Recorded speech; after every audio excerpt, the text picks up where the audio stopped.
Baru-baru ini beredar video diduga bola petir melintas di rel kereta api. Bola bercahaya putih tersebut terpantul beberapa kali hingga mengeluarkan petir. Rekaman diduga bola petir tersebut diunggah oleh akun Instagram @faktaindo pada Senin 8 November 2021. Cahaya ini dikenal sebagai bola petir, fenomena listrik yang berpotensi meledak.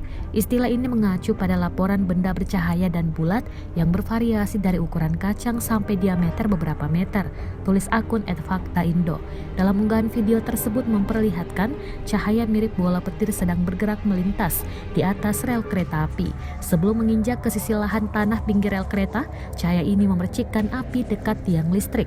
Hingga saat ini belum diketahui tempat dan waktu kejadian peristiwa tersebut. Dalam kolom komentar unggahan juga ramai diserbu warganet yang bertanya-tanya tentang fenomena tersebut.